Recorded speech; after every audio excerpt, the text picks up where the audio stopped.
afternoon and welcome to a glorious day here at Wembley for a real David and Goliath FA Cup final.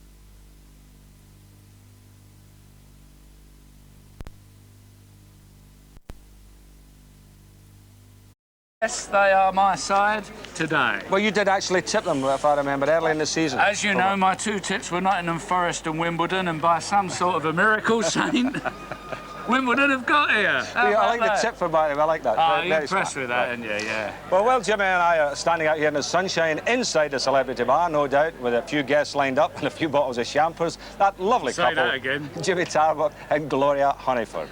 Well, listen, how about that? There they are, arsenic and old jokes out there on the terrace, Jimmy. Yes, the Batman and Robin of television, the romantic duo. That's right. I did Batman and Robin. They haven't worked for 20 years either, have That's they? true.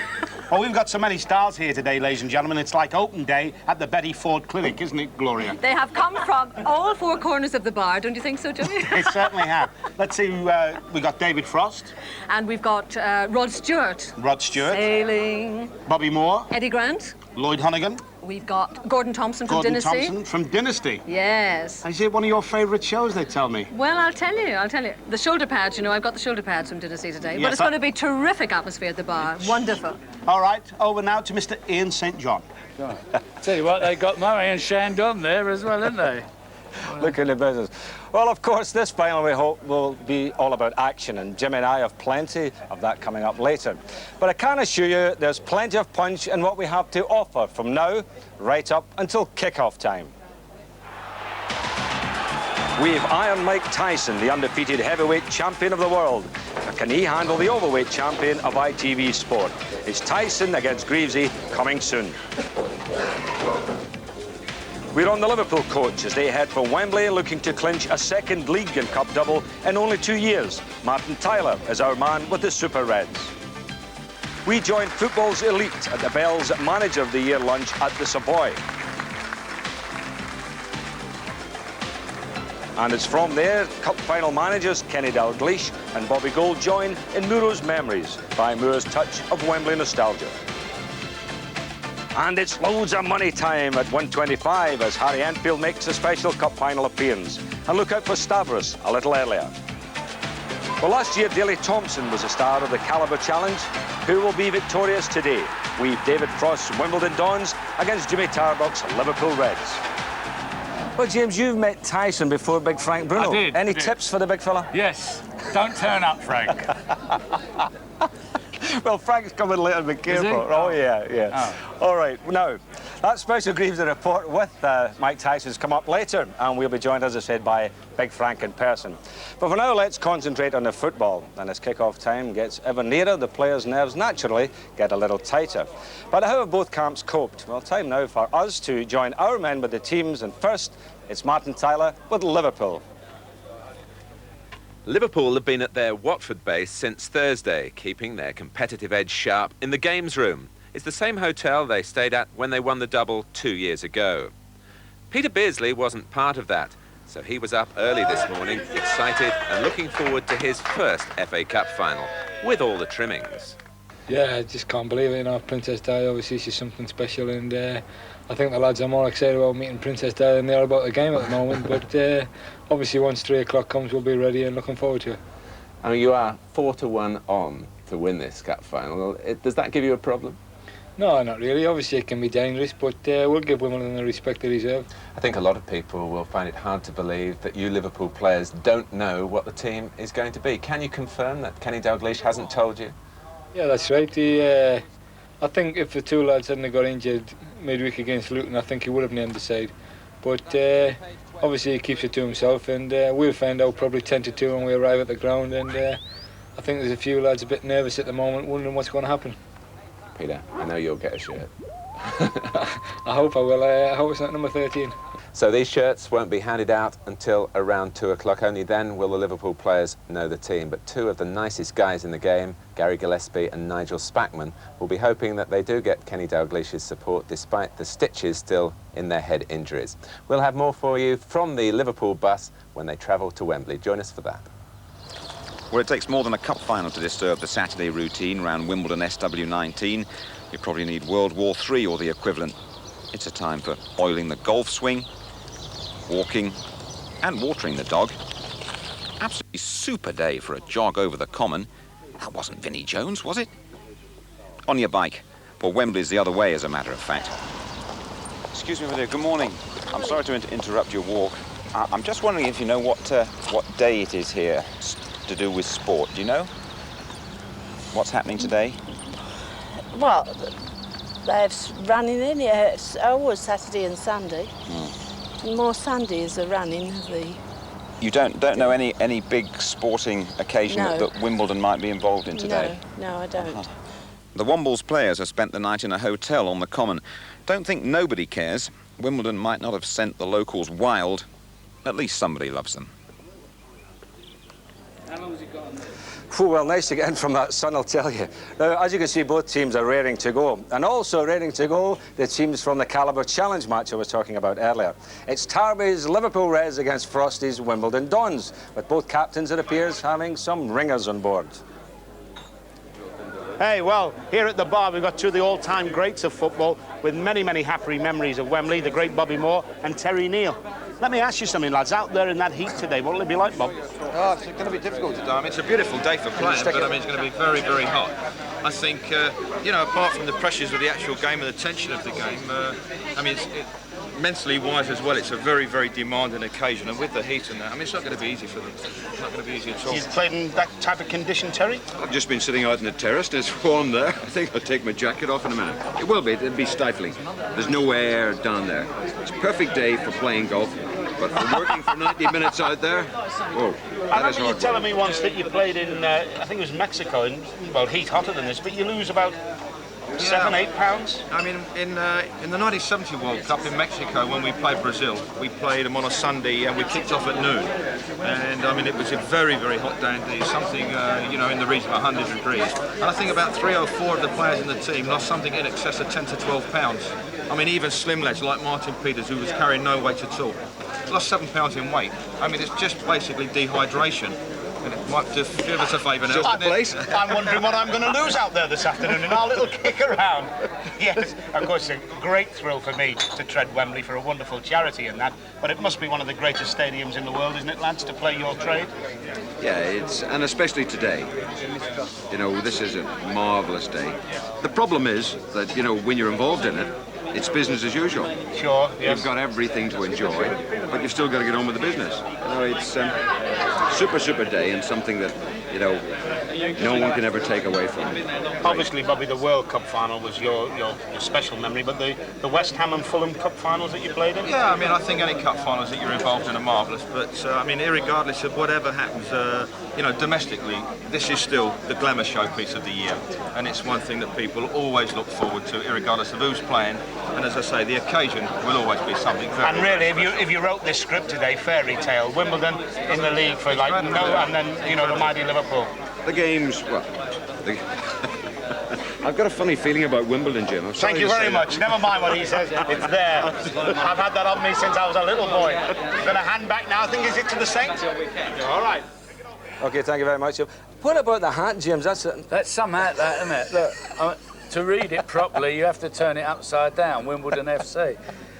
They're a very well organised side, aren't they? Do you think they'll be standing on their head later on this afternoon? They could well be, yes, yes. Well, that's it for the moment, but join Jimmy and me right after the break when we'll be taking a semi-serious look at the other big game here today, Liverpool against Wimbledon, and joining us, that man with a view on everything, Washington Redskins, the John Riggins of Wimbledon. He'll be ploughing through them today, won't he, Vinny? Go on, Vinny, my son. Right, well, now for a look at the teams him out yet? Oh, sorry. and the action that got them here today. We have an insight into both camps from some of the men who know them best and a Stavros-eye view of the big match. But, James, it is a romantic tale that Wimbledon are our here at Wembley. Incredible, really, when you think about it. I'm very attached to them, as you know, because when we first got married, the first flat we ever had was inside the grounds. I remember that. I had to pay Wimbledon rent, you know. It was quite interesting.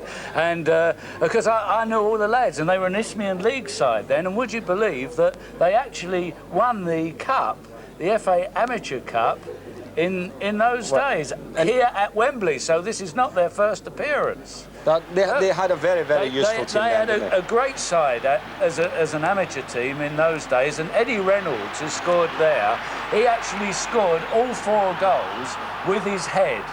And he was a big Irishman, and him and I used to sweep the terraces during the summer, and during the winter he used to do this sort of thing. I mean, he was actually the Douglas Bader of football. Brilliant in the air, but when it came to being on the ground, not too clever. No. I'll tell you, I don't think anybody's ever scored 4 headers in a cup final. Nobody, I don't think, has ever scored 3 headers. But there's old Eddie, and he's smashing it, and he'll be here today. I don't know in what capacity. He might have Wembley Borough Council written across his back and pushing a barrow, but he will definitely be here. Look, and it was great to see him win, you know. Now, people are saying, Jim, about the big Wembley pitch for Wimbledon today, you know, and especially it being warm, they say that Wimbledon might not be able to handle that. Oh, no, I think they'll be able to handle that, won't they? Well, they're a fit side. I mean, you know, 10 years ago they were a Southern League side, Saint. I played against them when I was playing for Chelmsford. And believe me, if you can play on some of those pitches, you can play on anything. I'm sure they're looking forward to it. Yeah. Well, as we say, the Dons are back here at Wembley, but this time for the FA Cup and not the Amateur Cup. And it has to be said that both teams have not had an easy passage on their way to Wembley. Here is some of the action from that. Liverpool began the campaign with a no-scoring draw at Stoke. A Peter Beardsley goal at Anfield in the replay was enough to set up the first of 3 away ties. That was at Villa Park. Beardsley, a lovely header by Beardsley for Houghton, blocked out by him towards Barnes! A brilliant goal!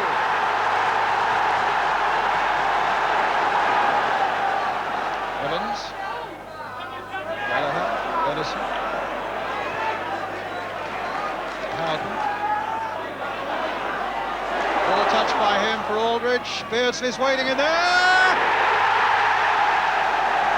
What a strike by Beardsley again. Barnes and Beardsley, the main men in the 5th round, the hardest tie of all. Everton away. And this time, another big money buy paid his dues. Beardsley. And a chance for a cross on the run now from Barnes, and that's Houghton! Everton have cracked. A tremendous cross by John Barnes, and Ray Houghton timed his arrival in the middle to perfection. Houghton the hero, and his goal opened the door to a 6th round tie against Manchester City at Main Road. Could the kids tame the masters? Well, not exactly. Beardsley. Reclaim handball. Referee says no. So John Barnes now for Liverpool onto that byline. Oh! He's got it in there! It's Houghton! An amazing Liverpool goal!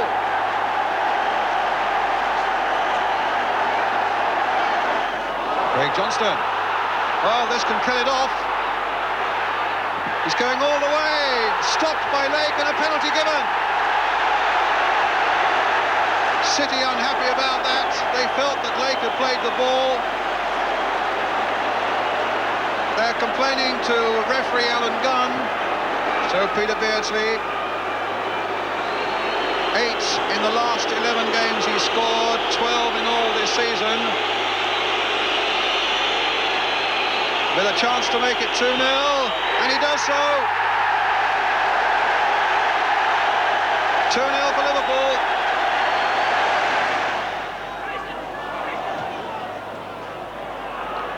Lake, oh, and Johnston's through. This time he's going to make it. 3-0.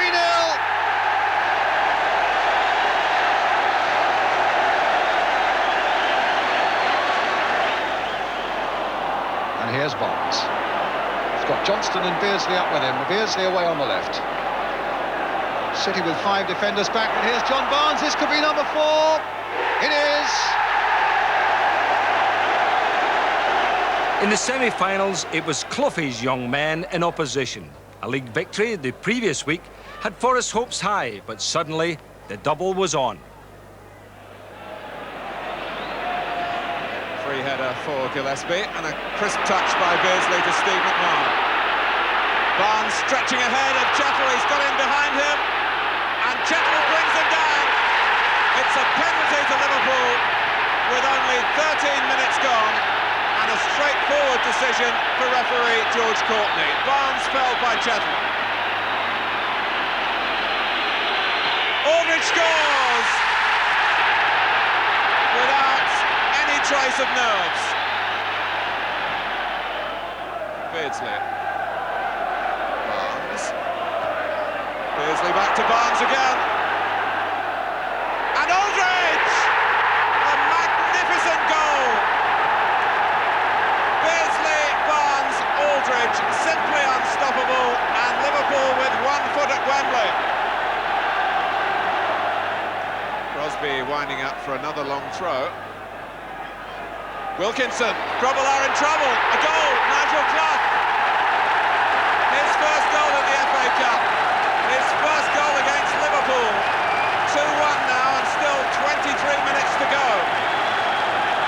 For Wimbledon, the impossible dream began with a 4-1 rout of Ron Atkinson's West Bromwich Albion. But Little Mansfield proved tougher opposition away. Only a Dave Besant penalty save preventing a replay. The Dons away again in the next round to Geordieland, and suddenly they were genuine cup contenders. Brian Gale has joined the more obvious targets up front. Ori Sanchez is there as well. And it's in, and it's off the head of little Terry Gibson. They look for the big men, and it was Gibson who nipped in. Wise. And it's in. Round the back came Brian Gale. Gascoigne with the corner. Wimbledon buoyant, but having to defend. Goddard. Forced in. They want to retrieve the ball as Neil MacDonald gives Newcastle United hope.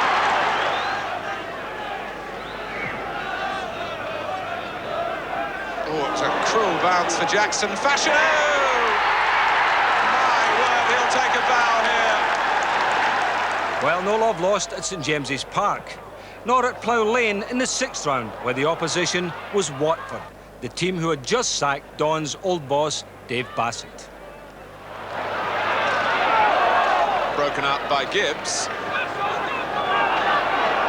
Blissett chasing. And down goes Gale, and there's no foul given. Busy in the middle, and Allen scores! A chapter of accidents for Wimbledon.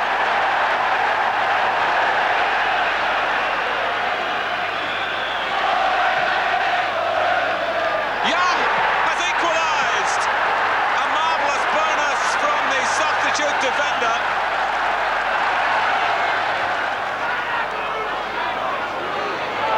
Which is rather selling McClellan short, and Fashanu is away. 2-1! And with 10 men, Wimbledon are cutting Watford apart. The Dons in the semi-final, and suddenly Wembley beckons, but still Luton Town to overcome. Danny Wilson has been doing a lot of good work in the midfield for Luton this afternoon. Wilson, there he is again, playing it wide this time to Breaker. Good jump there by Steen, and Harford's through! Luton ahead. That man Harford has done it again. So a corner for Wimbledon. Wise with it. Big leap there by Fashion, who double-headed. He's lost it. He's brought down. Gives it a penalty. Penalty's been given. The foul by Dibble on Terry Gibson. And a golden opportunity now for Wimbledon to strike back quickly. The responsibility with Big John Fashanu. It's 1-1. He gets a kiss for his work. And Luton are pulled back to 1-1. This is Cork. Wise has forced it home.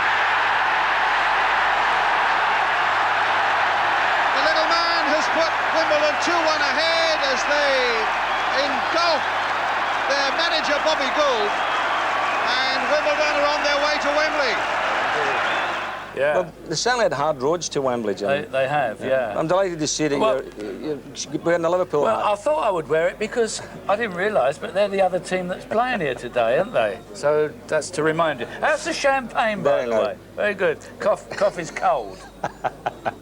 Right, we've seen how both clubs got to Wembley, but what about the men who got them there? Well, we thought it might be an idea to get a teammate's eye view of the characters on both sides. And we start with Liverpool, and a man who himself knows the joy of being a double winner.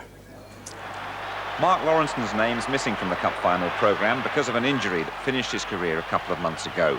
Lawrenson's gone straight to management at Oxford United. He'll still be receiving a championship medal and knows this Liverpool squad inside out. Bruce Grobler, best ball goalkeeper in the First Division, I would say, at the moment. Very, very agile, comes for all the crosses, will need to come for all the crosses against Wimbledon. As I say, very, very extrovert, a joker, but most of all, there's probably more jokes played on him than anybody else in the club. Gary Gillespie, cultured Scottish centre-back, wife just given birth to twins. In fact, he delivered one of the babies the last time. Very, very good player, now fulfilling the promise that he showed many years ago. Gary Ablett just come into the team this year, cultured left foot. I don't think he's the best defender in the world, but very, very good at going forward. Had a spell on loan to Hull, where I think he learnt a lot. Stevie Nicol, for my money, Liverpool's best player this season, played in a variety of positions, equally at home in any position whatsoever. Also got a rare talent in the defender of being able to take on opposing forwards. Very, very good player, as I say, my player of the year for Liverpool this season. Nigel Spackman got into the team due to Ronnie Whelan's injury, which is quite normal at Liverpool, and played very, very well. Apparently he's been the best player over the last 3 months. Talks a lot, typical London lad, very, very likeable. Not the most flamboyant player, but does everything very, very simply and very well. Alan Hansen, Mr. Cool, been there in his testimonial this year, he's 10 years at the club. Marvellous, marvellous player. The game's so easy to him, could play in any position. Could be the only man to lift the double twice as captain of Liverpool. Very, very good player. Nice lad to boot, which is quite unusual for football. Peter Beardsley, marvellous footballer. Struggled, I think, for the first couple of months coming to Liverpool. Probably worried about the size of the fee more than anything, but has more than repaid the fee. Makes things happen all over the pitch, but probably at his best in and around the penalty area where he takes defenders on. Probably makes more goals than he scores, but a very, very good buy for Kenny Dalglish. John Aldridge, Aldo as he's known to all the lads, repaid Liverpool with all the goals he scored this season. A great finisher, also one of the best penalty takers Liverpool have ever had. I wish he was still with us at Oxford, but obviously he's gone on to bigger and better things at Liverpool. Ray Houghton, the only Scottishman alive currently playing for Ireland. Work that one out if you can. Very, very busy player, very good on the ball, doesn't give the ball away at all. Again, an ex-Oxford United favourite, probably one of the major reasons why Oxford have been relegated this season. John Barnes, digger as he's known, great ability, goes past people as though they're not there. Also a very nice lad, very, very popular with the crowd and the players also. Steve McMahon, Macca as he's known to lads, a big pal of Aldo because the only two can understand each other's sense of humour, being Scousers.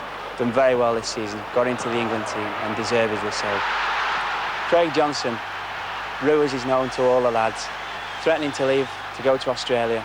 God knows why, I only thought people came back from Australia like Ian Botham. Again, a good competitor, very, very energetic, gets up and down the right-hand side all day for you. It's certainly a very, very fine side. And they're there again, they can win the double again, twice in 3 years. Fantastic. Well, they are, James. Liverpool got some good characters, good players. Yeah. Well, we know that, don't we? Why are you wearing last year's hat? Well, it's Coventry City, and as you know, I back them to win, and I'm just hoping that it brings Wimbledon rubs off at Wimbledon. Well, Emma, so much for Liverpool, but what about the man from Plough Lane? Well, we left that summing up to one of the game's great characters. Alan Cork has bobbed up and down with Wimbledon, but he's been there every step of the way, from the 4th to the 1st Division and now to Wembley. With more than 150 goals, Cork has been a marvellous servant to the club, combining his hard work on the field with a wry sense of humour, with which he gives this insight into the characters in the Wimbledon team. Yes, Dave Besant, the 29-year-old goalkeeper, we call him Lurch. He's been ever present for the last 5 seasons. But I've got a special little nickname for David. He was bitten by a barman. He was very young, and he's never been back to the bar since. So one day he might buy a drink after the cup final. Hey man, got 2 children. Got a little baby before the semi-final. And we've seen one of his children training this morning, Nicky. Yeah, so he's kicking the ball better than I normally do, so pretty exciting for the cup final Saturday. Let's move on to Clive Goodyear. He joined the club at the start of the season when all the players left. We call him Winco because he looks like the old RAF pilot. He's been very steady this year. He broke a bone in his leg, was it 6 weeks ago? He made his comeback 2 games ago, and now he's hopefully playing for us at Wembley. Terry Fillon, yes, he joined the club start of the season as well. We made the record, was it 2 weeks ago, for the cup final, and he was mistaken for a microphone, so he got put about a few places. But he's a very quick left back, and he's done very well for us this year. Staying with the defence, let's move on to Eric Young. Another player that joined us start of the season, and he wears a headband all the time, and apparently, because he's a bit soft sometimes, I think Mothercare are going to sponsor him for that. So that should be quite funny, seeing him run out with that. In the quarter-final against Watford, when we had 10 men, he came on as sub for me. Unfortunately, I was dragged off at half-time, and he scored a very vital equaliser. And he scored the Saturday after as well, so he's on form. Yes, Andy Thorne is one of my young protégés, I'm afraid. He's had a very good season this year, again, in the under-21s. He's been picked 3 or 4 times. He's had a very good year. That's all you can say about him, really. He's getting a bit fat, though. But he'll probably kill me for saying that. No, he's done very well. Little Dennis Wise. We call him Bud, after the famous lager.